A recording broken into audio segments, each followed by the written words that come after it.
ونصلي ونسلم على سيدنا ومولانا محمد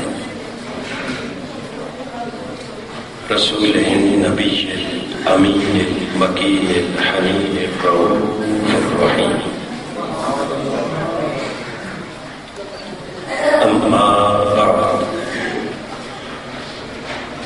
فأعوذ بالله من الشيطان الرجيم.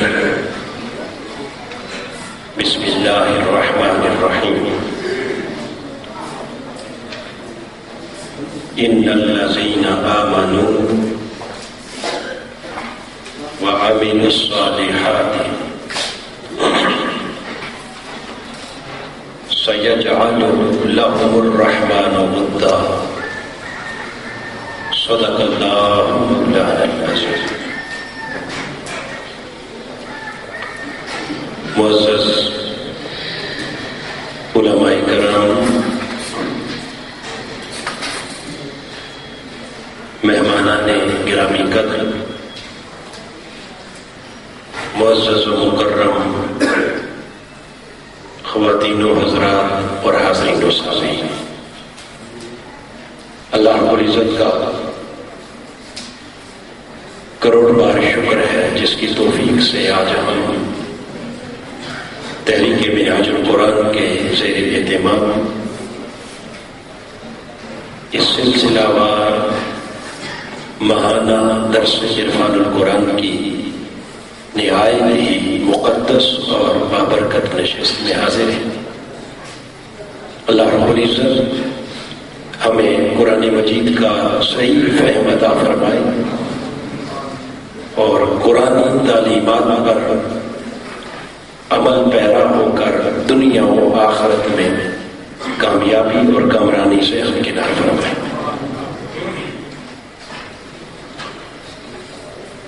جیسا کہ آپ کو معلوم ہے کہ یہ ماہ مبارک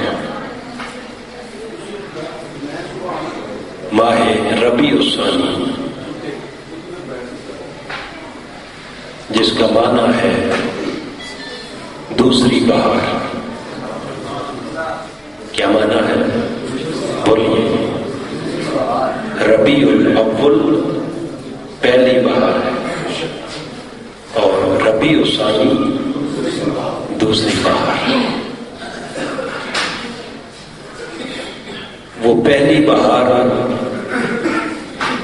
اس لیے بنی کہ اس مہینے کو نسبت ہو گئی مصطفیٰ سے صلی اللہ تعالیٰ علیہ وسلم سے، اور یہ دوسری بہار کہلائی اس لیے کہ اس کو نسبت ہو گئی تاجدار کائنات صلی اللہ تعالیٰ علیہ وسلم کے خانوادہ کے عظیم چشم و چراغ حضور غوث اعظم رضی اللہ تعالیٰ عنہ۔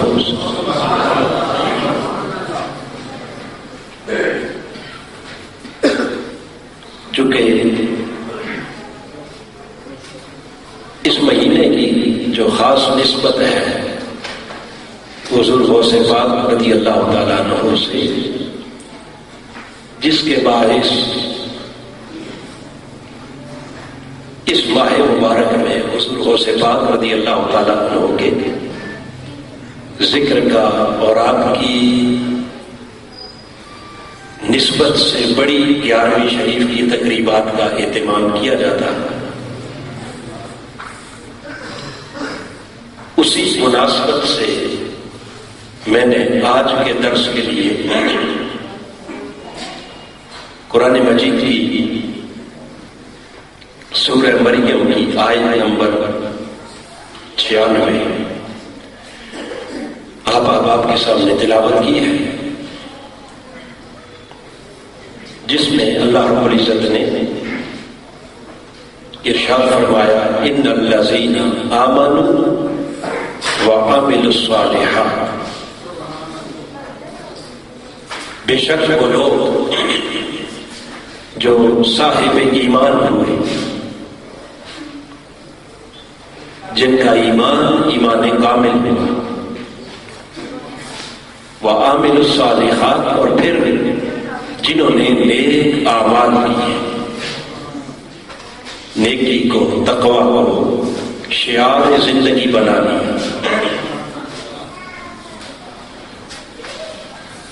ایسی ہی ہستیوں کے لیے اللہ پاک نے فرمایا سَيَجْعَلُ لَهُمُ الرَّحْمَنُ وُدًّا، تو خدائے رحمان ان کے لیے، اپنے ان محبوب بندوں کے لیے ساری مخلوق کے دلوں میں محبت پیدا فرما دیتا.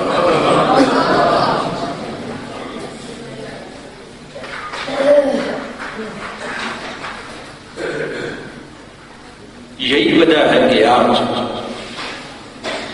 حضور سیدنا غوث الاعظم رضی اللہ تعالیٰ عنہ آپ کو ظاہراً اس دنیا سے پردہ فرمائے ہوئے صدیاں گزر گئی، سینکڑوں برس، مگر صدیاں بیت جانے کے باوجود بھی ان کی یاد اہل ایمان کے دلوں میں ابھی تک تر و تازہ ہے. ان کی محبت کے چراغ ابھی تک چل رہے ہیں، روشن ہیں. سارا سال ہر ماہ کی 11 تاریخ کو ان کے ایصال ثواب کی محافل کا، مجالس کا اہتمام، اور بالخصوص پھر ماہ ربیع الثانی میں 11ویں شریف کے نام سے محافل اور مجالس کا انعقاد، تقریبات کا منایا جانا. غوث الاعظم رضی اللہ تعالی عنہ کی روح مبارک کے ایصال ثواب کے لیے لنگر کا 11ویں کا اہتمام، یہ سب چیزیں صدیوں بعد بھی اس بات کی عکاسی کر رہی ہیں اور اس بات کی گواہی دے رہی ہیں کہ آج تک دنیا غوث پاک کو بھولی نہیں. اس لیے کہ یہ جتنا عمل بھی ہے جس کو ہم غوث پاک کی نیاز کا نام دیتے ہیں یا 11ویں شریف کا نام دیتے ہیں، یہ ہے تو ایصال ثواب کا عمل، مگر سوچنے والی بات ہے کہ کیا کسی روح کو کوئی یوں ہی ایصال ثواب کر دیتا؟ نہیں. جب تک اس روح کے ساتھ کوئی رشتہ، کوئی تعلق نہ ہو، روح تو درکنار اس دنیا میں زندہ شخص کو بھی بغیر کسی تعلق اور نسبت کے کوئی پوچھتا؟ بولیے ہے نہیں. تو بلا وجہ زندگی میں بھی کوئی کسی کو پوچھتا نہیں. چل جائے کہ دنیا سے چلے جانے کے سینکڑوں برس بعد، ہزاروں برس بعد لوگ ان کی روح کو بھی نہ بھولیں، ان کی روح کو بھی ایصال کریں. اور ایصال ثواب کیا ہے؟ یہ اس روح کی خدمت گزاری. روح کی کیا ہے؟ ظاہر میں دنیا میں انسان کے جسم کی خدمت ہوتی ہے، اور بعد از وفات جسم کی نہیں بلکہ اس کی روحانی خدمت ہوتی ہے، روح کی. اور خدمت بجا اس لیے لائی جاتی ہے تاکہ اس مخدوم کی توجہ نصیب ہو جائے، اس مخدوم کی بارگاہ میں قبولیت ہو. وہ ایک نظر اٹھا کے دیکھ لے، وہ اپنی توجہ کا فیض جاری کر دے. آج تک یہ جو روح حضور غوث پاک رضی اللہ تعالیٰ عنہ کے لیے ہر ماہ اور پھر سال کے بعد خصوصی خدمت کے اور ایصال کے اہتمام ہوتے ہیں، یہ اس بات کا اعلان کر رہے ہیں کہ کوئی تو تعلق ہے کوئی تو نسبت ہے، کوئی تو وجہ ہے کہ لوگ ان کی روح کو بھولے نہیں. جبکہ ہم اپنے آباء و اجداد کے سلسلے کو دیکھیں تو 100 سال 200 سال گزرنے کے بعد اوپر کے بزرگوں کو اور ان کی روحوں کو لوگ بھول جاتے ہیں یا نہیں بھولتے؟ قریب قریب کے ایک دو سلسلے والد گرامی کی یاد رہتی ہے، ان کو ایصال ثواب اور ان کے لیے سال کے بعد اہتمام کر دیا، یا کسی کو اوپر پھر داتا تک یاد رہا اور اس سے آگے بولیے کسی کو رہتا ہے یا کون تھا اور کون نہ تھا. جن کی نسل سے ہم ہیں اور جن کا خون ہماری رگوں میں گردش کر رہا ہے، ایک دو پشتے آگے جا کر 50-100 سال بیت جانے کے بعد ہمیں ان کی یاد بھی باقی نہیں رہتی. ان کی یاد رفتہ رفتہ محو ہو جاتی ہے، مٹ جاتی ہے، اور ان کی محبت کا اور چاہت کا اور یاد کا وجود بھی ہمارے دل و دماغ کے اندر موجود نہیں رہتا. تو یہ بات قابل غور ہے، سوچنے والی ہے کہ ہم اپنے ہی آباء و اجداد کو جن کی نسل سے 50-100 سال گزرنے کے بعد بھول جاتے ہیں، مگر کیا وجہ ہے کہ غوث الاعظم کی روح اور جن کے وجود کو گزرے ہوئے صدیاں بیت گئیں اور جن کے ساتھ ظاہری جسمانی طور پر ہمارا کوئی تعلق بھی نہیں، خونی رشتہ بولیے قوم کا، قبیلے کا، برادری کا کوئی تعلق ہے، کبھی ان سے ملے نہیں، ان کی گفتگو کو سنا نہیں، ان کی زیارت نہیں کی، ان کا زمانہ ہم سے پہلے، ہماری پیدائش سے بھی پہلے، کوئی علاقائی نسبت نہیں، وطن جدا، گیلان ایران کی سرزمین پر پیدا ہوئے، بغداد عراق کی سلطنت کے اندر ساری زندگی گزار دی، تو 1000 میل دور سینکڑوں برس پہلے دنیا سے گزرنے والا بندہ خدا آخر کوئی تو سبب ہے کہ وہ گزرے سرزمین بغداد میں ہو کر اور ان کی یاد موجود حافظ آباد میں ہو، ان کی یاد شرق سے غرب تک دنیا کے کونے کونے میں بسنے والے اہل ایمان کے دلوں میں ہو. اس کا کوئی تو سبب ہوگا کہ جس نے اس یاد کو آج تک دلوں میں زندہ کر رکھا. ان اٹھنے والے بہت سے سوالات کا جواب اور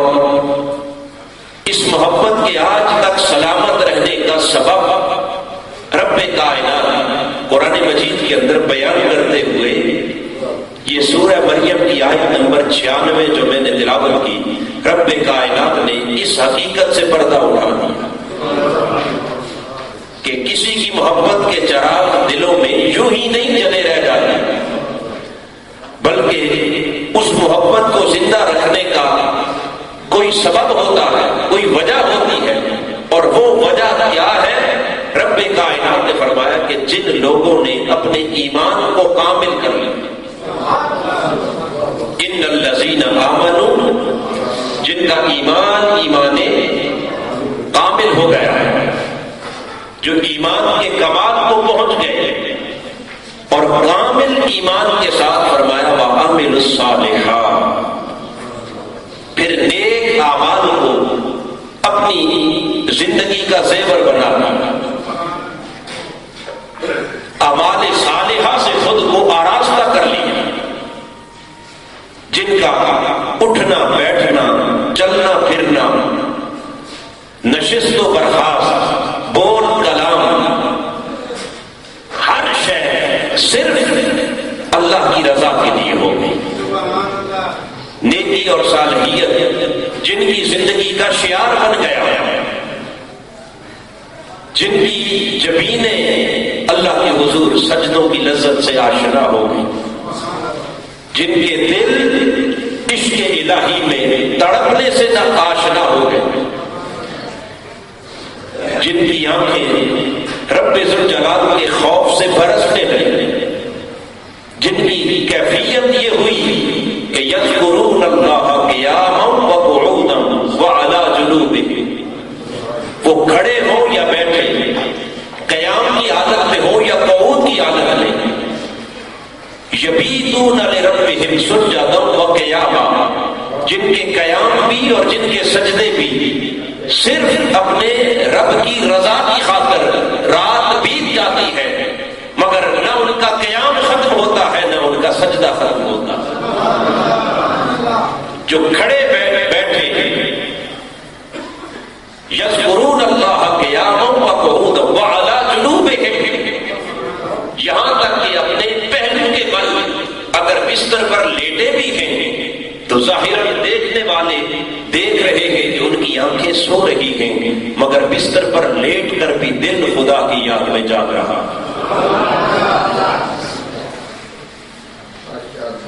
جنہوں نے اس طرح نیکی کو شعار زندگی بنا دی، اور صاف ظاہر ہے کہ پوری حیات تقوی اور صالحیت کے سمندر میں غرق ہو جانے کا معنی یہ ہے کہ انہوں نے ہر شے سے اپنا ہاتھ اٹھا لیا اور صرف ایک مولا کی محبت کو دل میں بسا دیا، ایک رب کی خاطر دنیا کے سب رشتے، سب ناطے، سب محبتیں اپنے رب کی محبت پر قربان کر دیں، سب چاہتے اپنے مولا کی چاہت پر قربان کر دیں، سب نسبتیں بندگی پر قربان کر دیں، سب لذتیں، سب خواہشیں، سب آرزویں قربان کر دی، اور فقط دل میں آرزوئے محبوب حقیقی پیدا ہو گئی۔ رب کائنات نے فرمایا کہ بندے میری خاطر رات کو اٹھ کے رونے والے، میرے عشق میں تڑپنے والے، نرم گرم بستر چھوڑ کر ساری رات میرے حضور اشک فشانی کرنے والے،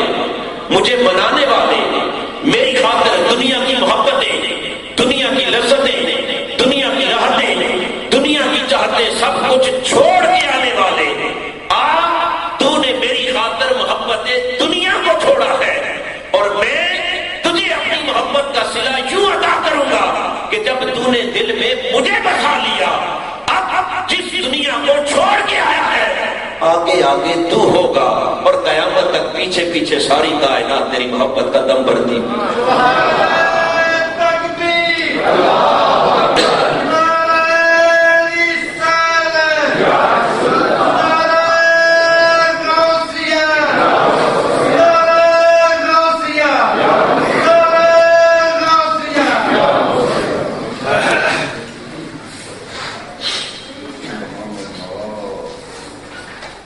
یہ ہے اس رب کی عطا، سیجعل لہم الرحمن ودا۔ رب کائنات نے فرمایا کہ وہ خدائے رحمان اپنے ان بندوں کے لیے مخلوق کے دلوں میں خود محبت پیدا فرما دے گا۔ لہذا جب محبت رب خود پیدا کر دیتا تو پھر اس کی پیدا کی ہوئی محبت وہ عارضی نہیں ہوتی، وقتی نہیں ہوتی، کسی منفعت اور کسی مفاد کے باعث بولیے نہیں ہوتی۔ اس کی پیدا کی ہوئی محبت فانی نہیں، ختم ہونے والی نہیں، بلکہ جس طرح وہ خود ازلی ہے، ابدی ہے، جس طرح اس کی ذات کو دوام ہے، اسی طرح اس کی پیدا کی ہوئی محبت کو بھی دوام. جیسے رب کو فنا نہیں ویسے رب کی پیدا کی ہوئی محبت کو بھی فنا. جس طرح اس رب کا کوئی اختتام نہیں ویسے اس کی پیدا کی ہوئی محبت کا بھی کوئی اختتام بولیے نہیں. یہ محبت کسی منفعت کے کسی مفاد کے باعث نہیں، یہ پیدا بھی کی ہوئی اسی کی ہے اور یہ محبت ہے بھی صرف اسی کے نام پر، اسی کی وجہ سے، اس کی خاطر. جب اس کے بندوں کی اس کے محبوبوں کی محبت دلوں میں اجاگر ہو جاتی ہے تو پھر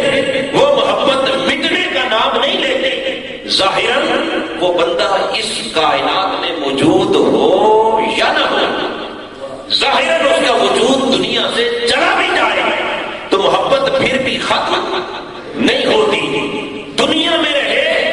تو لوگ اس کے ہاتھوں کے اس کے قدموں کے بوسے لیتے ہیں اور دنیا سے چلا جائے تو اس کے قدموں پر پڑی ہوئی خاک کے بھی بوسے لیتے ہیں. اس کے جسم سے لگنے والی مٹی سے بھی محبت ہو جاتی ہے. یہ وہ دائمی محبت ہے کہ جو رب خدائے رحمان از خود اپنے مخلوق کے دلوں میں پیدا فرماتا ہے.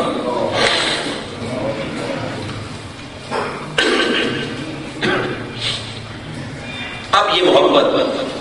مخلوق کے دلوں میں کیسے اتاری جاتی ہے اس کو حدیث پاک میں حضور علیہ السلام نے بیان کیا. آقا علیہ السلام نے ارشاد فرمایا اذا احب اللہ العبد یقول لجبرائیل لقد احببت فلانا. حضور نے فرمایا کہ جب رب کائنات کسی بندے سے محبت کرنے لگتا ہے، کیا کرنے لگتا ہے؟ محبت کرنے لگتا ہے تو جبرائیل امین کو بلاتا ہے اور بلا کے کہتا ہے لقد احببت فلانا، اے جبرائیل فلاں شخص، فلاں خوش نصیب، فلاں بندہ،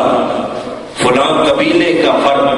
فلاں گلی میں، فلاں محلے میں، فلاں شہر میں رہنے والا، اے جبرائیل گواہ ہو جا مجھے اس بندے سے محبت ہو گئی، مجھے اس بندے سے.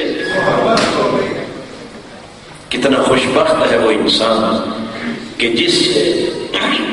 ساری کائنات کا خدا محبت کرے.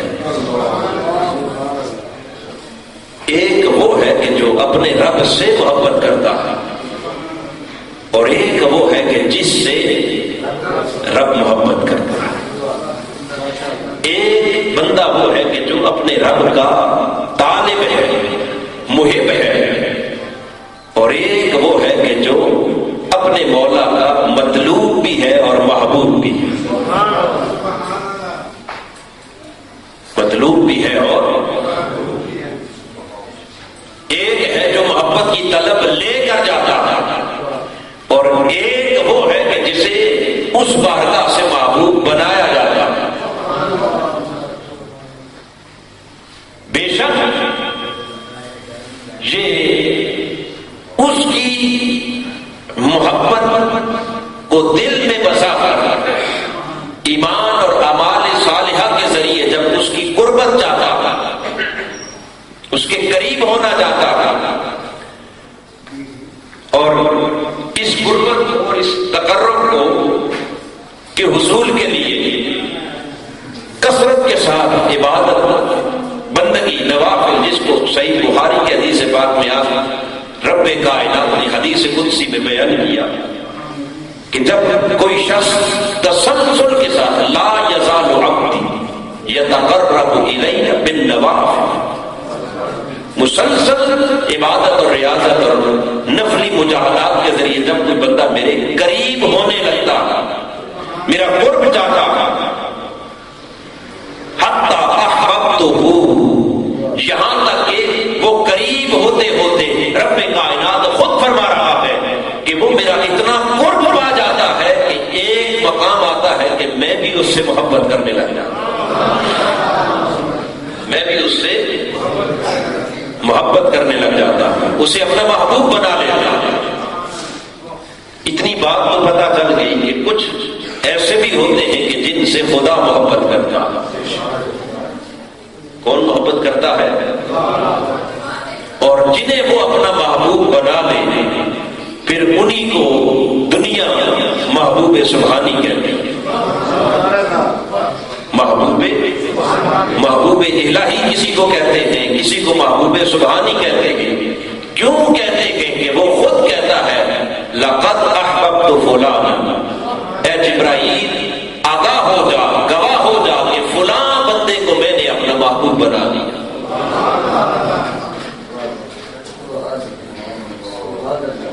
اور خالی انہیں آگاہی اور گواہی کے لیے نہیں بلا رہا، بلکہ جب اپنی محبت کا اظہار کر چکا تو ساتھ فرماتا ہے فَأَحِبْهُ، اے جبرائیل جب خدا ہو کر میں محبت کرتا ہوں تو میرے محبوب کی محبت سے تو کیوں خالی رہے، تو کیوں محروم رہے؟ میرا حکم یہ ہے کہ میری خاطر میرے اس محبوب بندے سے جبرائیل تو بھی محبت کیا کر۔ کیا کیا کر؟ حدیث پاک کے لفظ فَيُحِبُّهُ جبرائیل، پھر جبرائیل بھی اس اللہ کے ولی سے محبت کرنے لگ جاتا ہے۔ پہلے خدا کی محبت تھی اپنے بندے سے، اب جبرائیل بھی محب ہو گیا اس بندہ خدا کا۔ پہلے وہ رب کا محبوب تھا، اب جبرائیل کا بھی محبوب ہو گیا۔ جب جبرائیل محبت کرنے لگتا ہے تو رب کائنات فرماتا ہے ثم ینادی فی اہل السماء، اے جبرائیل اب اکیلے محبت نہ کر، آسمانوں پہ چلا جا، منادی کر دے، آواز لگا دے، اعلان کر دے، ندا دے دے، سب ملائکہ کو بلا بلا کر کہے فرشتوں فلاں شخص جس سے خدا محبت کرتا ہے، جس سے جبرائیل محبت کرتا ہے، آؤ کل اہل السماء، کل عالم ملکوت کے رہنے والوں، فرشتوں، اس رب کی خاطر سارے مل کر اس بندہ خدا سے محبت کیا۔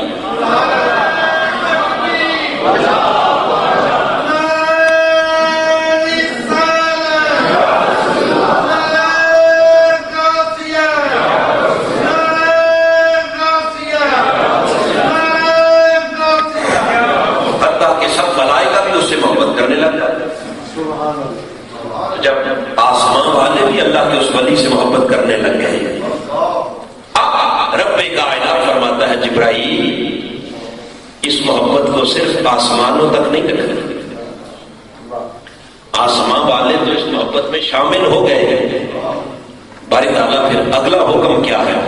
ثم یودع لہ القبول فی الارض،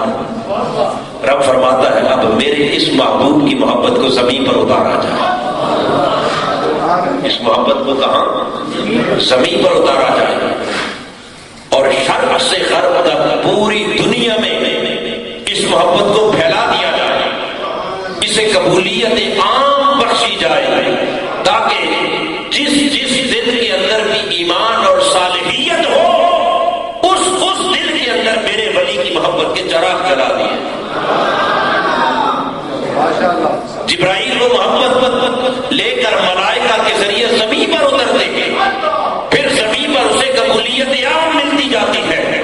دل اس کی طرف کشاں کشاں کھنچتے چلے جاتے ہیں، روحیں اس کی طرف ملتفت ہوتی چلی جاتی ہے، ساری توجہ کا مرکز و محور وہ بندہ خدا بندہ چلا جاتا ہے۔ لوگ اس کی زندگی ہو یا اس کے مثال ہونے کے بعد کا زمانہ ہو، پھر کشاں کشاں کوئی یا داتا گنج بخش علی اجمیری کا نعرہ لگاتا ہوا سرزمین لاہور کی طرف جا رہا ہے، کوئی بابا فرید کو یاد کرتا ہوا پاک وطن کی طرف جا رہا ہے، کوئی خواجہ اجمیر کی غلامی کا پٹا ڈالے ہوئے سرزمین اجمیر کی طرف جا رہا ہے، کوئی غوث العالم سے اپنی وفا کو نبھانے کے لیے سرزمین بغداد کو اپنا قبلہ بنائے ہوئے ہے۔ مولا ماجرا کیا ہے؟ رب کائنات نے فرمایا سیجعل لہم الرحمن ودا، یہ محبت کے جتنے مظاہر تمہیں دکھائی دیتے ہیں لوگوں آگاہ ہو جاؤ، یہ محبت کسی اور کی پیدا کردہ نہیں، یہ خدا رحمان کی اتاری ہوئی محبت۔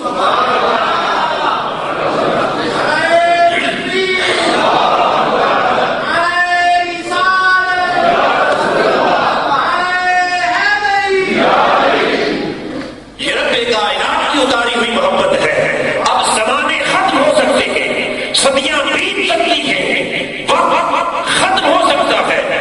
مگر میرے اولیاء کی محبت ختم، بولیے ختم، اس محبت کو اب دلوں سے کوئی نکال نہیں سکتا۔ یہ وجہ ہے کہ اس محبت کے خلاف بڑی بڑی تحریکیں چلی، بڑی منظم کوششیں ہوئی ہے نا، اس محبت کی ایڑی چوٹی کا زور لگا کے مخالفتیں ہوئی، اس پر اندرونی بیرونی مال دولت سرمایہ خرچ کیا گیا، ایک ایک دروازے پر جا کر لوگوں کو اس محبت سے دور کرنے کی کوشش کی گئی، ڈور ٹو ڈور مہم چلائی گئی، بڑی بڑی تحریکیں وجود میں آئیں، جماعتیں وجود میں آئیں، سب کچھ ہوا، ہزارہ کی تعداد میں لٹریچر لکھا گیا، یہاں تک کہ ان محبان اولیاء کے اوپر کفر اور شرک تک کے بھی فتاوی لگا دیے گئے،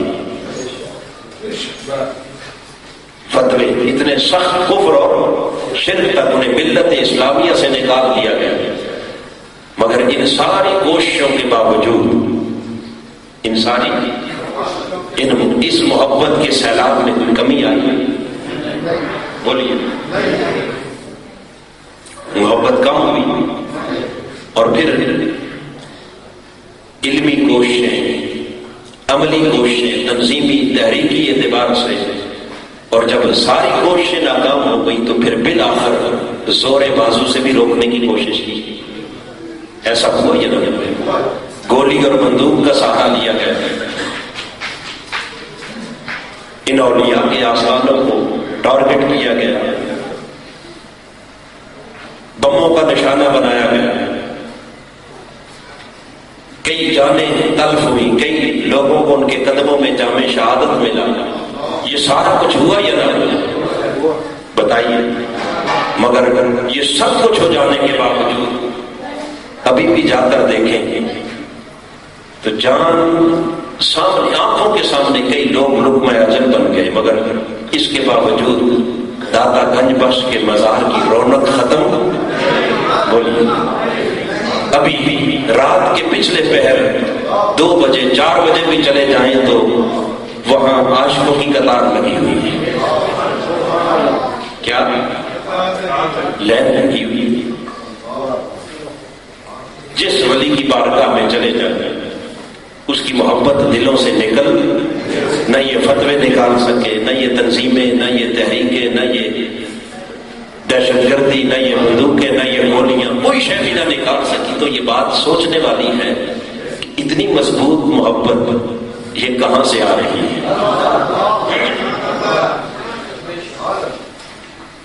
اس کے پیچھے کون سی طاقت ہے؟ اور ان آستانوں کے ساتھ ان دیوانوں کا کیا مفاد وابستہ؟ کوئی تو وجہ ہوگی، رب کائنات نے بس اس حقیقت کو بیان کیا اور ارشاد فرمایا کہ اسے عقل کے پیمانے پر نہ پرکھو کہ یہ محبت کیسے آئی، کہاں سے آئی۔ سنو، تمام کوششوں اور کاوشوں کے باوجود صدیاں بیت گئی، یہ محبت ختم نہ ہوئی، نہ قیامت تک ہوگی۔ کیوں نہ ہوگی؟ اس لیے کہ یہ کسی بندے کی پیدا کرتا محبت نہیں، یہ کسی مفاد اور منفعت کے باعث یہ تعلق کی محبت بنا نہیں، یہ ساری منفعتوں سے پاک صرف میری خاطر تعلق بنا، اور بنایا بھی میں نے۔ سَيَجْعَلُ لَهُمُ الرَّحْمَٰنُ، جب خدا خود محبت اتار رہا ہے، اب اس قہار اور جبار سے بڑی طاقت والا کوئی ہو وہ تو اس محبت کو روک سکے، مگر کیونکہ اس سے بڑی طاقت والا کائنات میں ہے ہی کوئی نہیں، لہذا سارا زمانہ الٹا لٹک جائے مگر خدا رحمان کی اتاری ہوئی محبت کو روک۔ یہ محبت قیامت تک رہے گی، یہ محبت قیامت تک بولیے قائم رہے گی، اسے دنیا کی کوئی طاقت ختم نہیں کر سکتی۔ لہذا اللہ پاک نے متوجہ کیا ان لوگوں کو بھی اس امر کی طرف جو اس محبت کی مخالفت کی تحریکیں لے کے چل رہے ہیں، جن کا مشن ہی اس محبت کی مخالفت ہے، انہیں اس طرف متوجہ کیا کہ ذرا سوچو تو صحیح کہ تم کس کی مخالفت کر رہے ہو، تم کس کے خلاف تحریک چلا رہے ہو۔ تم یہ نہ سمجھو کہ داتا گنج بخش کی مخالفت کر رہے ہو، عبد القادر جیلانی کی مخالفت کر رہے ہو، معین الدین چشتی کی مخالفت کر رہے ہو، نہیں۔ جس محبت کو تم مٹانا چاہتے ہو، خدا اس محبت کو دلوں میں بسانا چاہتا ہے، وہ بسانا چاہتا ہے اور تم مٹانا چاہتے ہو۔ ذرا سوچو تو صحیح تمہارا مقابلہ کس سے، کس سے مقابلہ کرنا چاہتے ہیں، کس کے سامنے کھڑے ہوئے۔ یہ وجہ ہے کہ رب کائنات نے فرمایا جو بھی میرے اولیاء کی طرف میں بھی نگاہ سے دیکھتا ہے فقط آزمتہ بالحرب، وہ مخالفت ان کی کرتا ہے، اسے جنگ کا چیلنج رب کائنات فرماتا ہے کہ میں دے دوں۔ من عاد لی ولیا فقط آزمتہ بالحرب، جو ان کی دشمنی کرتا ہے رب کہتا ہے کہ وہ مجھ سے جنگ کے لیے تیار ہو جائے۔ اب ہے کسی میں طاقت کے وہ اللہ سے جنگ کر سکے؟ جی، بڑے بڑے خدائی کے دعوے کرنے والے، بڑی بڑی طاقت سلطنت پر ناز کرنے والے، فرعون جیسے بھی جو خود کو انا ربکم الاعلی کا دعویٰ کرتے تھے، نعرہ لگاتے تھے، جو خدا سے مقابلہ کرنے کے لیے عملی طور پر میدان میں بھی اتر آئے ہیں، رب کائنات نے ایک وقت تک ڈیل دیے رکھی، کر لو مقابلہ، کیا کر لو، جو چاہو کر لو، مگر جب اس نے اپنی گرفت میں لیا، اس نے اپنی گرفت میں لیا اور نیل کی موجوں میں پھنس کر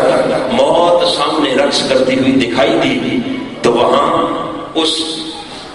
بڑے سے بڑے منکر نے، بدبخت نے، جو خود خدائی کا دعوے دار تھا اور اللہ کے ساتھ ساری زندگی مقابلہ کرتا رہا، وہاں پہنچ کر اس نے بھی اس بات کا اقرار کیا کہ میں موسیٰ اور ہارون کے خدا پر ایمان لاتا۔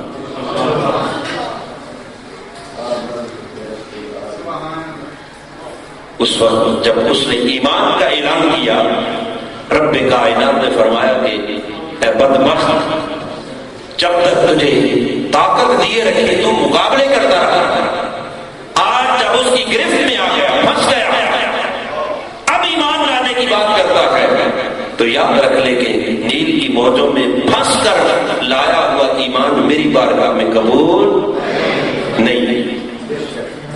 اب تو سب کچھ آنکھوں سے دیکھ چکا، ایمان کن کا قبول ہے؟ الذین یؤمنون بالغیب، جو غیب پر ایمان لاتے ہیں، جو کس پر لاتے ہیں؟ اور غیب پر ایمان لانے کا معنی ہی یہ ہے کہ اگر عقل کو دخل اندازی ہو گئی تو پھر غیب نہ رہا۔ غیب پر ایمان لانے کا معنی یہ ہے کہ وہ عقل اپنے محبوب کے قدموں پر قربان کر کے پھر اس محبوب کو تسلیم کر لے۔ تو بڑے بڑے مقابلے پر اترنے والے بھی بالآخر ماننے پر مجبور ہو جاتے ہیں، اور ایک وقت آئے گا کہ بڑے بڑے منکر سب مان جائیں گے، مگر وہ مان جانا ان کے لیے فائدے کا باعث، جیسے اللہ تعالیٰ نے فرمایا آج لے ان کی پناہ، آج مدد مانگ ان سے، آج لے ان کی پناہ، آج مدد مانگ ان سے، کل نہ مانیں گے قیامت کو اگر مان گیا، کل نہ مانیں گے قیامت میں اگر مان گیا۔ وہاں ہر کسی کو ماننا پڑے گا، ہر کسی کو، بولیے، اور وہاں اللہ کے محبوبوں کو مانے بغیر گزارا بولیے نہیں ہوگا. قرآن مجید کی یہ سورہ الحدید اور اس کی آیت نمبر 12 اور آیت نمبر 13 دو آیات. رب کائنات نے فرمایا یہاں تم مخالفت کر لو، اس محبت کو روکنے کی کوشش کر لو، ان کے مقام کو نہ مانو، انکار کرو، جو چاہو کرو، مگر ایک دن تمہیں یہ بھی سب کچھ منوا دیں گے. کیا کر دیں گے؟ اور وہ دن ہوگا قیامت کا، جس کو بیان کیا اور فرمایا یوم تری المؤمنین والمؤمنات یسعی نورہم بین ایدیہم وبایمانہم.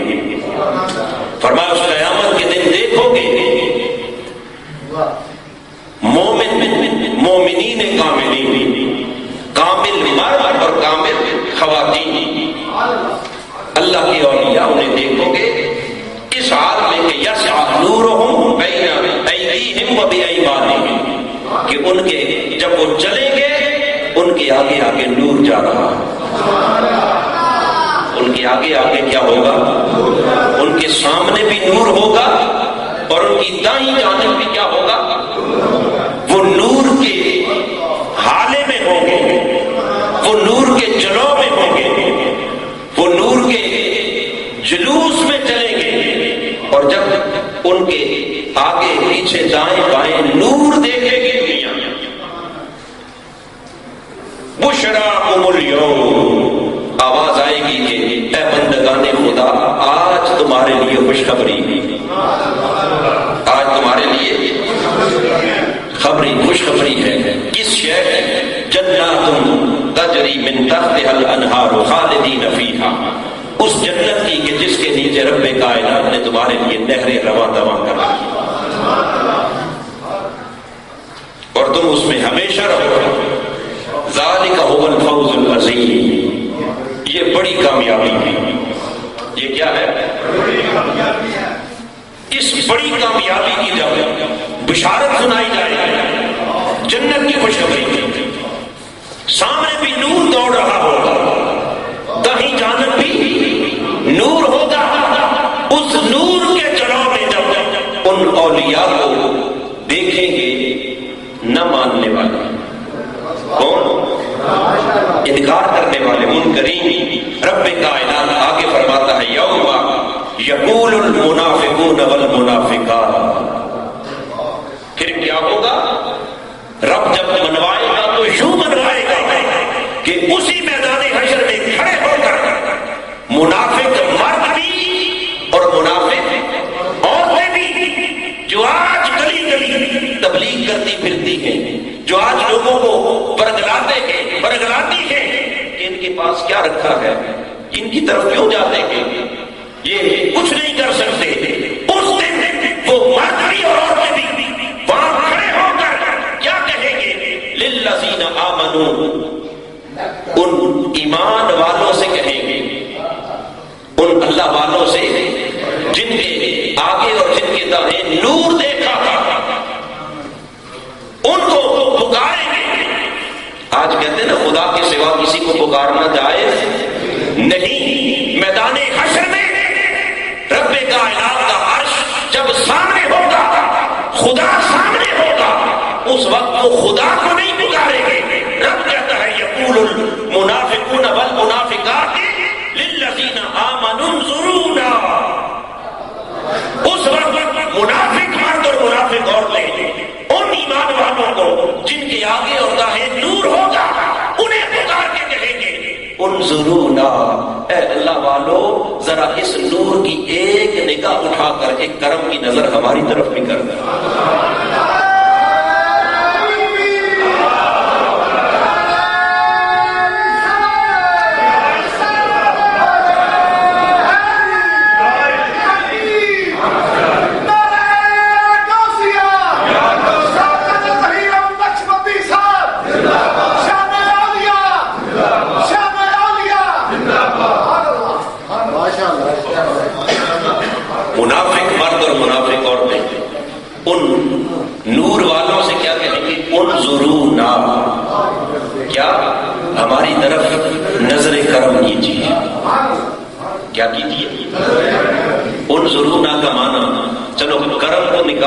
ہماری طرف نظر کیجیے.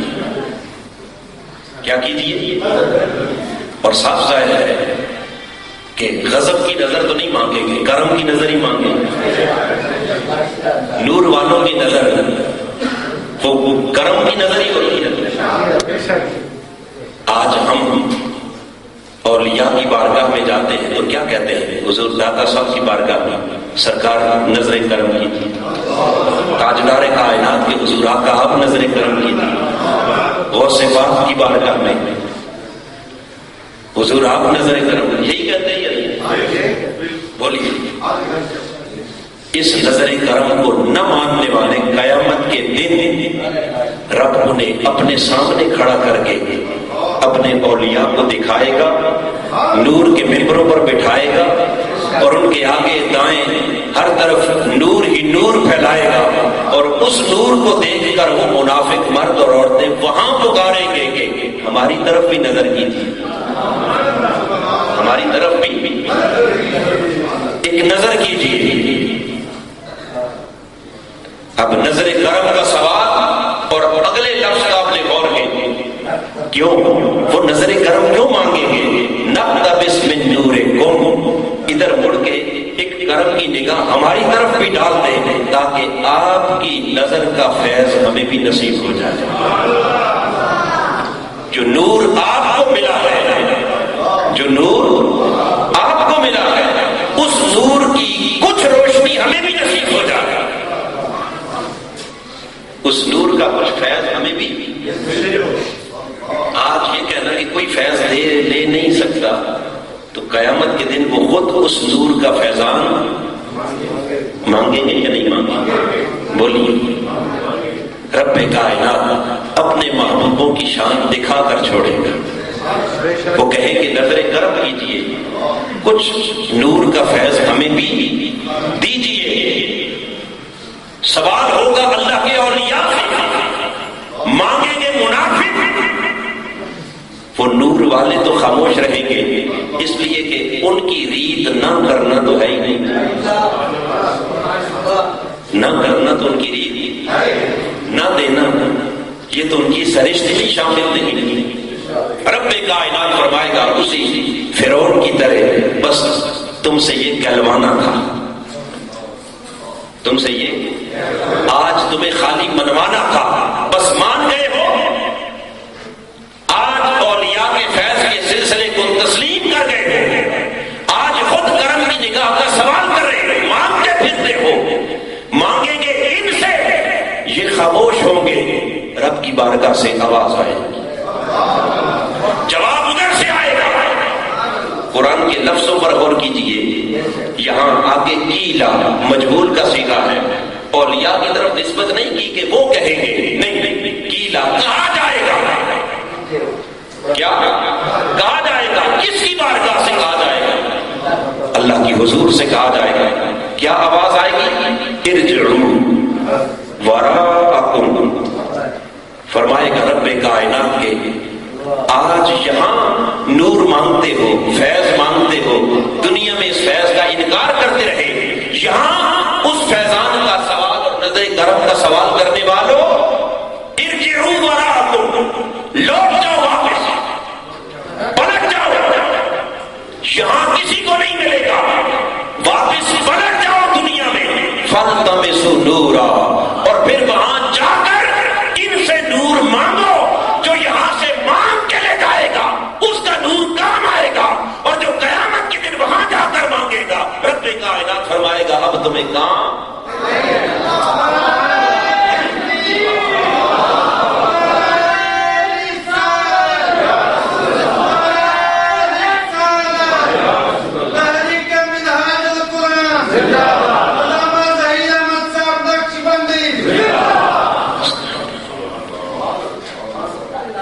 پلٹ جاؤ دنیا کی طرف اور پھر وہاں جا کر اس نور کا کیا کرو؟ سوال کرو. اس نور کو وہاں جا کر طلب کرو. یہ نور یہاں نہیں ملتا، یہ نور وہاں ملتا. اس لیے اعلیٰ حضرت نے فرمایا آج لے ان کی پناہ، آج مدد مانگ ان سے، کل نہ مانیں گے قیامت کو اگر مان گیا. آپ نے تو اگر کہہ دیا، مگر حقیقت یہ ہے کہ وہ یقیناً رب کائنات ہر کسی کو منوائے گا، اور جب وہ اقرار کر چکے ہیں کیا، اب یہاں لطف کی بات یہ ہے کہ یہاں کہتے ہیں کہ کسی چیز سے مانگنے کی ہمیں ضرورت نہیں، یہ کچھ نہیں کر سکتے، کچھ نہیں دے سکتے، کیوں جا رہے ہیں؟ اللہ سے مانگیں گے۔ کس سے مانگیں گے؟ اللہ سے مانگیں گے۔ اب جب اللہ خود سٹیج لگا کے سامنے بیٹھا ہو، جب وہ رب خود سامنے بیٹھا اپنی شان کے لائق جیسے اس کی شان ہے وہ کیسے جلوہ گر ہوگا، مگر حدیث پاک کے اندر ہے کہ رب کائنات کا عرش ہوگا اور اس پر اس کی کرسی ہوگی اور اس پر وہ جلوہ گر ہوگا، اور پھر دیکھنے والوں کی نگاہیں اس کے جلوہ حسن کو دیکھیں گے، اس کے جلوہ حسن کو بولیے دیکھیں گے، کئی چہرے تر و تازہ ہوں گے، خوش و خرم ہوں گے، وجوہ یومئذ ناظرہ الی ربہا ناظرہ، تر و تازہ چہرے ہوں گے، اور کیوں تر و تازہ ہوں گے؟ اس لیے کہ ان کی نگاہیں مولا کے حسن پر لگی ہوئی ہوں۔ قرآن سبحان اللہ، یہ رب کا قرآن ہے کہ وہ رب آخر سامنے ہوگا تو نظریں اس کے چہرے پر لگی ہوں گی،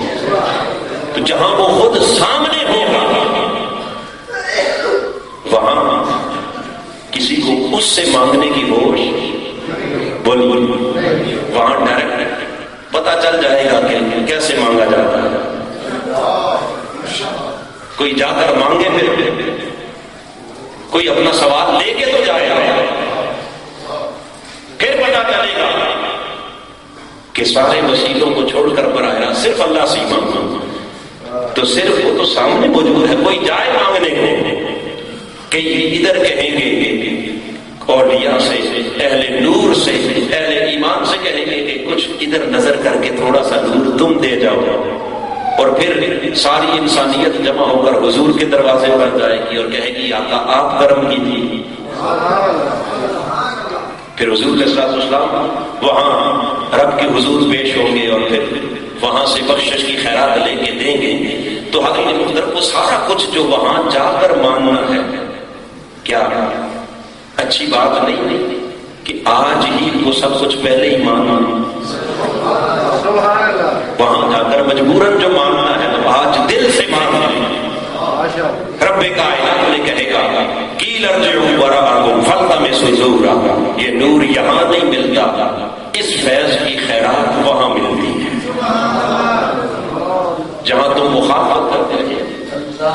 لہذا رب کائنات ضرور بس ضرور بالآخر اپنے اولیاء کے مقام کو تسلیم کروائے گا، اور خوش نصیب وہ ہیں کہ جنہوں نے اس دنیا میں یہی تسلیم کر دیا، یہی مان لیا، جنہوں نے اپنا تعلق غوث پاک کی بارگاہ سے جوڑ دیا، داتا گنج بخش علی اجمیری کی بارگاہ سے جوڑ دیا، بابا فرید کی بارگاہ سے جوڑ لیا، نظام الدین اولیاء کی بارگاہ سے جوڑ لیا، خواجہ نقش بند کی بارگاہ سے جوڑ لیا۔ جو کسی کے ساتھ جڑ گئے انہیں کل وہاں جا کر مانگنے کی حاجت نہ ہوگی، وہ ان نور والوں کے دائیں بائیں آگے پیچھے ساتھ ساتھ ہوں گے، حتیٰ کہ میرے آقا نے فرمایا ان اللہ وعدنی ان یدخل من امتی 70,000 لا حساب علیہم ولا عذاب، کہ 70,000 کا تو خدا نے وعدہ کر دیا ہے جن کو بغیر حساب کتاب کے نور کے ہاتھے میں اٹھائے گا اور بغیر حساب کتاب کے جنت میں داخل فرمائے، اور جب ان کو جنت میں بھیجے جانے کا فیصلہ ہوگا تو جو یہاں ان کے ساتھ رہے، جڑے رہے، منسلک رہے، وہ بے شک اپنے عمل کے اعتبار سے اگر کمزور بھی ہیں، ان کے اعمال اس لائق اور قابل نہیں کہ ان کو بھی بغیر حساب کے آگے بھیجا جائے، ان کو حساب کتاب کے کنہرے میں جب کھڑا کیا جائے گا تو یہی لجپال اولیاء جن کی محبت میں وہ دنیا کے اندر جن کے ساتھ، جن کی نسبت کے ساتھ منسلک رہے ہیں، وہ قیامت کے دن اللہ کے حضور التجا کریں گے کہ مولا آج کے دن ہم انہیں چھوڑ کر تنہا نہیں جا سکتا، انہیں چھوڑ کر جا، یا تو ہمیں بھی روک لے، ہم بھی حساب کتاب دے دیں، یا پھر انہیں بھی ہمارے ساتھ جانے دیں، کیونکہ یہ تو ساری زندگی کہتے رہے لجپال پریت نو توڑ دے نہیں، جیدی بگ پڑ دے اور چھوڑ دے نہیں، آج چھوڑ دی، اس مشکل گھڑی میں ان کا ہاتھ چھوڑ دیا تو چپالی، لہذا ہم نہیں جائیں گے۔ حدیث پاک کے الفاظ دو روایات ہیں، ایک میں آقا علیہ السلام نے فرمایا وما کل الف سبعون الفا، ہر 1000 کے ساتھ رب 70,000 کی اجازت دے دے گا کہ انہیں بھی لے جاؤ، اور دوسرے روایت کے لفظ ہے وما کل واحد سبعون الفا، ان میں سے ایک ولی سے کہا جائے گا کہ اپنے ساتھ 70 ارادت مندوں کو لے کر 70,000 ارادت مندوں کو لے کر جنت میں چلے جائیں، ہر ایک کے ساتھ 70,000 جا رہے ہیں، انہیں وہاں مانگنے کی ضرورت نہیں ہوگی، اس لیے کہ جن کے ساتھ وہ جڑے رہے وہ اس دن بغیر مانگے خود خیال رکھیں گے، اور جنہوں نے یہاں نہیں مانا وہ وہاں جا کر مانگیں گے،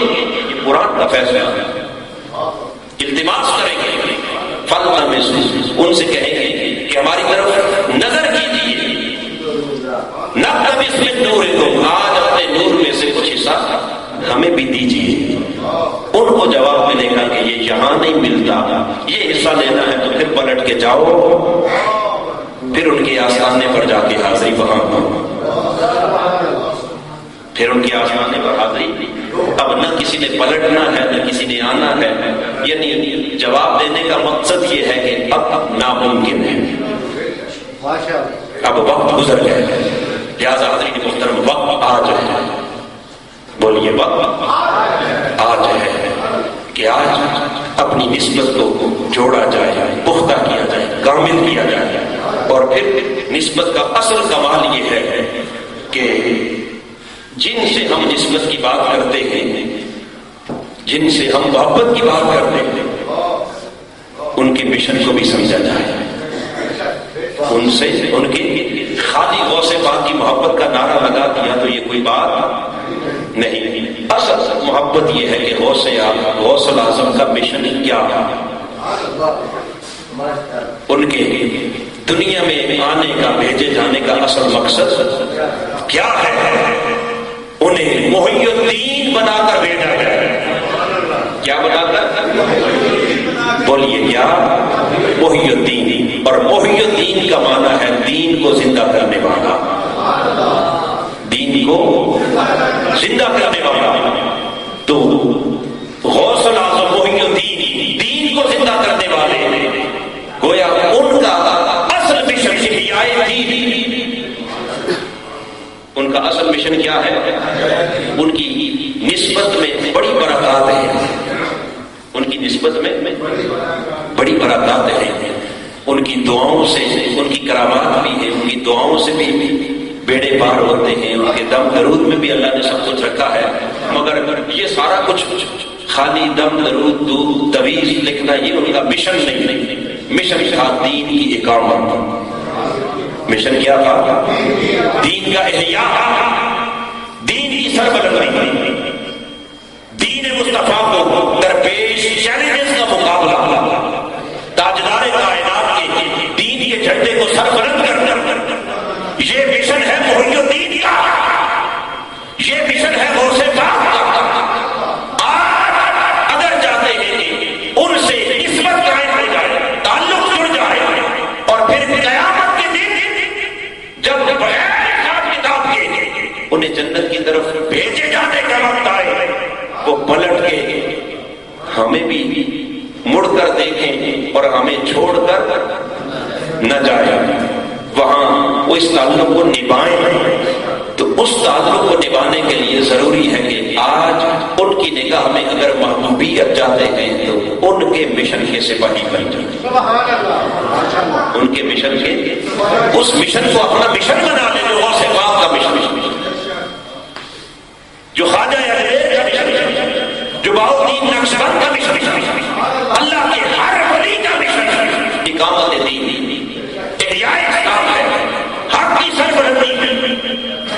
پھر بالخصوص آپ علیہ السلام نے فرمایا کہ ہر صدی کے اختتام پر رب کائنات ایک ایسے مرد کامل کا انتخاب کرتا ہے کہ جو پورے 100 سال کے لیے دین کی تجدید کا فریضہ سر انجام دیتا ہے اور ایک صدی تک دین کو درپیش تمام چیلنجز کا مقابلہ کرتا ہے اور تاجدار کائنات کے دین کے جھنڈے کو شرط سے لے کر ہر تک ساری دنیا پر سلطنت فرما دے.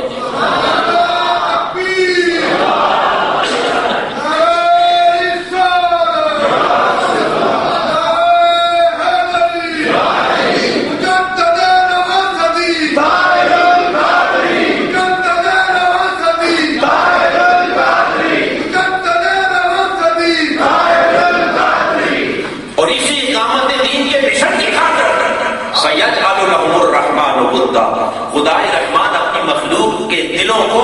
اپنے اس مرد کامل کی طرف راغب ہی اس لیے کرتا ہے چونکہ اس کا مشن بڑا عظیم ہوتا ہے اور اس عظیم مشن کو تقویت دینے کی خاطر رب کائنات اس کی محبت بھی مخلوق کے دلوں میں خود ڈالتا چلا جاتا ہے. یہ وجہ ہے کہ حضور غوث پاک بغداد کے ممبر پر آ کر بیٹھے تھے. اصلاً گیلان کے رہنے والے عجمی بھی زبان بھی ان کی عربی بولی نہیں تھی خیر عربی بھی اور باہر سے آئے تھے دوسرے ملک سے آئے تھے مگر وہاں آ کر جب انہوں نے اقامت دین کا فریضہ سر انجام دینے کے لیے اللہ پاک نے ان کا انتخاب کیا اور وہاں آ کر بیٹھے تو پھر مخلوق کشاں کشاں حضور غوث پاک کے دربار کی طرف متوجہ ہو گئے. یہاں تک کہ کئی ہزار کے اجتماعات ہوتے ہیں کئی ہزار کے اجتماعات حضور غوث پاک کی بارگاہ میں ہوئے تھے. ان کا فیض بڑھتا شاہان وقت کو بھی آپ چیلنج کریں تمام باطل طاغوتی اجتماعی قوتوں کو چیلنج کریں وقت کے شاہوں کو ان کے نگرانوں کو آپ اپنے پایا حکارت سے ٹھکرا دیتے ہیں. کسی سے کوئی غرض کوئی لالچ کوئی تعلق آپ نے دنیاوی اعتبار سے رکھا بولیے نہیں اس لیے کہ ان کے سامنے صرف اقامت دین ان کے سامنے فقط دین کا احیاء تھا. یہ مشن تھا میرے غوث کا. اگر پھر جاتے ہیں اس غوث پاک سے کامل نسبت مل جائے اس غوث کے نالین کا سایہ پھر سے ہمارے سروں پر ہو اور کل قیامت کے دن ہمارے ہاتھوں میں غوث کا ہاتھ ہو غوث کا دامن ہو تو آج پھر اقامت دین کا مشن اپنانا ہوگا احیاء اسلام کا مشن اپنانا ہوگا اور اس صدی میں احیاء دین کا مشن رب کائنات نے حضور غوث پاک کے قدموں کی خیرات کر کے شیخ الاسلام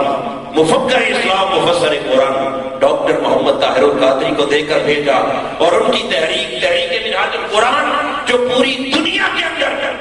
اس صدی میں اسلام کو درپیش ہر چیلنج کا مقابلہ پچھلے 30-40 برس پچھلی پوری ہسٹری اٹھا کر دیکھیے کہ جو بھی چیلنج جو بھی فتنہ اٹھا جو بھی باطل اور طاغوت نے دین کے خلاف کوئی قدم اٹھایا سر اٹھایا تو ہر مقام پر باطل کی سرکوبی کے لیے اگر میدان عمل میں آیا ہے تو وہ اس صدی کا مجدد شیخ الاسلام ڈاکٹر محمد طاہر القادری میدان عمل میں آیا. دین کی تبلیغ دین کی کا پیغام دین کی خدمت اور مختلف سعادتیں اللہ پاک نے مختلف لوگوں کو دے رکھی اہل علم کو دے رکھی علماء سارا کچھ مگر اقامت دین کا جو اصل فریضہ ہے احیاء دین کا جس فریضے کو نبھا کر غوث اعظم محی الدین کہلاتا ہے دین کی مٹتی ہوئی قدروں کو بحال کرنا اور وقت کے چیلنجز کو قبول کرنا اور پھر تمام باطل طاغوتی استعماری سازشوں کو ناکام بنا کر مصطفیٰ کے دین کا پرچار شرق سے غرب تک پوری دنیا میں ایک علاقے تک ایک خطے تک نہیں ایک مسجد اور محلے تک بولیے خالی نماز روزے حج زکات کی حد تک نہیں بلکہ پورے سسٹم پورے نظام پر بات کرنا خالی سود کی حرمت کا فتویٰ نہ دینا، بلکہ سود سے بہتر مصطفیٰ کا دیا ہوا نظام معیشت پیش کر دینا، اور پھر پوری دنیا کے معیشت دانوں کو اور پوری ورلڈ کے اکانومسٹ کو اس چیز کی دعوت دینا کہ اگر میں تمہیں مطمئن نہ کر سکوں، تو مصطفیٰ کے دین کی دعوت کا کام چھوڑو۔ یہ ہے اقامت دین کا مشن، یہ ہے احیاء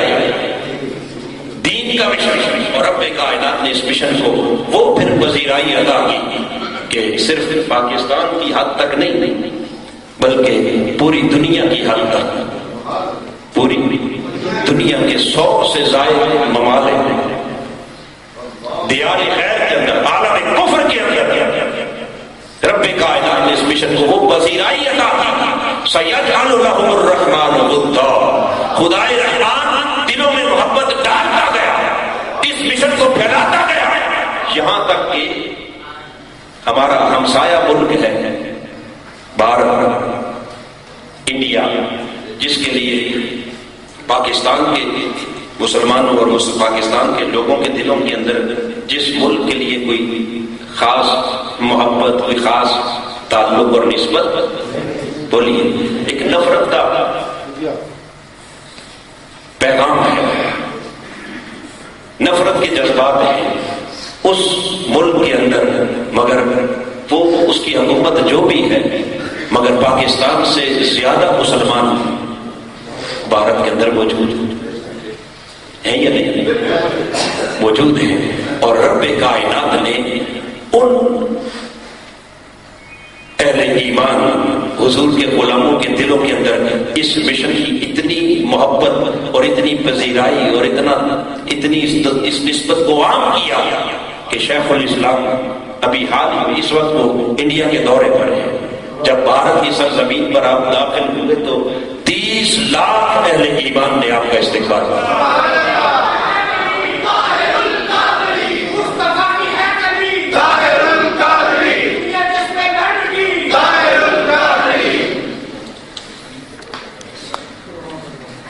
کتنے؟ 30 لاکھ۔ اور ابھی چونکہ میں تو سفر میں تھا آج، وہ ساری معلومات اخبارات نہیں پڑھ سکا، حافظ صاحب بھی بتا کے گئے کہ 29 ٹرینیں اسپیشلی سرکاری طور پر چلائی گئی تھی۔ کتنی؟ 29 ٹرینیں سرکاری طور پر چلائی گئی ان لوگوں کو وہاں پہنچانے کے لیے، حضور شیخ الاسلام کے استقبال کے لیے۔ حکومت کن کی ہے؟ کافروں کی ہے۔ کن کی ہے؟ کافروں کی حکومت ہے۔ سرکاری طور پر 29 ٹرینیں چلائی گئی، اور ادھر مسلمانوں کی حکومت ہے۔ کس کی ہے؟ مسلمانوں کی حکومت ہے پاکستان کے اندر۔ اور یہاں آقا علیہ الصلوۃ والسلام کی دین کا، عزت کا، ناموس کا کوئی بھی معاملہ ہو تو جو چلتی ہوتی ہے وہ بھی بند کر دی جاتی ہے، کر دی جاتی ہے، نہیں کرتی، راستے روک دیے جاتے ہیں، رکاوٹیں کھڑی کر دی جاتی ہیں، میلاد کی محفلوں کے اندر بجلی لائٹیں بند کر دی جاتی ہیں، یہ سارا کچھ حاضرین محترم۔ اب اس نام نہاد، کیا اس نام نہاد اسلامی حکومت سے نجات حضور کے غلاموں کا فریضہ بن گیا ہے یا نہیں بن گیا؟ جی، ایسے بدبخت لوگوں سے نجات حاصل کرنا کیا وقت کی ضرورت ہے یا نہیں؟ اقامت دین کے لیے، احیاء اسلام کے لیے ضرورت اس بات کی ہے کہ پھر تاجدار کائنات صلی اللہ علیہ وسلم کے دین اور آقا کے نظام کی حقیقی سربلندی کے لیے امت کے شعور کو بیدار کیا جائے، اور احیاء دین کے اس مشن کے اندر ہم جو در جو قافلہ در قافلہ شامل ہو کر حضور شیخ الاسلام کے دست و بازو بن کر، آپ کے قدم سے قدم ملا کر، کندھے سے کندھا ملا کر آگے بڑھے چلے، جن کو رب کائنات نے پوری دنیا میں اتنی پذیرائی کہ پوری دنیا کے اہل ایمان کشاں کھچے چلے آ رہے ہیں، اور جنہوں نے آقا علیہ السلام کے دین کو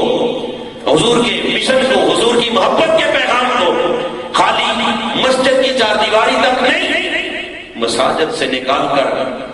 بڑے بڑے کھلے میدانوں تک، بازاروں تک، اور پھر خالی بازاروں اور میدانوں تک نہیں بلکہ غیر مسلموں کی عبادت گاہوں تک بھی مصطفیٰ کی محبت کے پیغام کو پہنچا۔ کن تک؟ غیر مسلموں کی۔ آج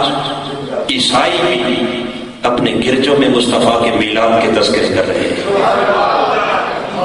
کون؟ عیسائی، ہندو، خدا کے ساتھ شرک کرنے والے، وہ اگر اپنی عبادت گاہ سے اپنی مورتیاں اٹھا کر ایک طرف کر دیں اور گنبد خضرا کی تصویر لگا کر مصطفیٰ کا ذکر کریں، کس کا ذکر کریں؟ تاجدار کائنات کا ذکر کریں، تو یہ اس صدی کے اندر یہ اقامت دین کا مشن نہیں تو اور کیا ہے؟ احیاء اسلام کا مشن نہیں تو اور بولیے کیا ہے؟ ایک وقت تھا کہ ہمارے مسجدوں پر بھی جھگڑے ہوتے تھے کہ یہاں میلاد منانے کی اجازت ہے یا نہیں ہے۔ ایمان سے بتائی ہوتے تھے یا نہیں؟ اور ابھی بھی کئی بد نصیب لوگ ہیں کہ وہ اللہ کے گھر میں بھی حضور کے میلاد کی اجازت نہیں دیتے، حالانکہ ماحول بدل گیا ہے۔ وہ بہت سے مخالف بھی آج میلاد منانے پر مجبور ہو چکے ہیں۔ منصورہ کے اندر میلاد، جماعت اسلامی کے مرکز کے اندر حضور کا میلاد، بڑے بڑے دیوبندیوں کے مراکز کے اندر آقا علیہ الصلوۃ والسلام کے میلاد، مگر یہ ساری چھوٹی باتیں ہیں۔ میں تو وہ بات کر رہا ہوں کہ غیر مسلم کافر اور مشرک بھی تاجدار کائنات کا ذکر کریں، حضور کی عظمت کے گن گائیں، تو اس سے بڑھ کر اقامت دین کا مشن اور کیا ہو؟ انقلاب انقلاب انقلاب انقلاب۔ آپ نے سب کو منوایا، اور پھر مینار پاکستان پر آپ نے دیکھا کہ ہر مذہب کے پیشوا اور رہنما، ہندوؤں کے، سکھوں کے، بدھ مت کے، عیسائیوں کے، یہودیوں، جو بھی مذاہب پاکستان میں ہیں، ان سب کے رہنما مینار پاکستان پر آ کر عالمی میلاد مصطفیٰ کانفرنس کے اندر بھی شریک ہیں، حضور کے غلاموں کے ساتھ۔ ان کو وہاں بلایا، انہوں نے حضور کے ذکر کی چاشنی کو محسوس کیا، تو جا کر اپنے اپنے گھر میں بھی حضور کے ذکر کے طرح نہیں گئے۔ کیا کیا؟ حضور کے عشق کے ترانے گائے۔ وہ دلو رام کوسری ایک ہندو شاعر تھا، اس نے حضور کی محبت میں بڑی نعتیں لکھی، بڑے کلام لکھے، اور کسی نے اس سے پوچھا تھا کہ آپ غیر مسلم ہو، کافر ہو، ہندو ہو، اور تعریف مصطفیٰ کی کرتے، مسلمانوں کے نبی کی کرتے ہو، سمجھ نہیں آتی، یہ بات سمجھ نہیں آتی کہ ان کی تعریف کیوں کرتے ہو؟ اس نے کہا عشق ہو جائے کسی سے کوئی چارہ تو نہیں، عشق ہو جائے کسی سے کوئی چارہ تو نہیں، اور صرف مسلم کا محمد پہ اجارہ تو نہیں، صرف مسلم کا محمد پہ اجارہ تو نہیں، وہ رحمت للمؤمنین نہیں بلکہ رحمت للعالمین بن گیا۔ اور کوئی بعید نہیں کہ اسی ذکر، اسی محبت اور اسی چاشنی کی برکت سے رب کائنات ان کے سینوں کو ایمان کا نور عطا تو حاضرین گرامی قدر، عرض کرنے کا مقصد یہ تھا کہ ہم بجائے اس کے کہ کل قیامت کے دن پیچھے کھڑے ہوں اور پھر نور مانگ رہے ہوں، اس سے بہتر ہے کہ آج اس نور والے قافلے میں داخل ہو جائے، اس محی الدین کا مشن پائے، تکمیل کو پہنچے، اور پھر سے احیاء الدین۔ اللہ پاک ہمیں اس مشن کا سپاہی بنائے، اس مشن پر زندہ اور سلامت رکھے، اور اسی راہ میں ہمیں موت عطا فرمائے۔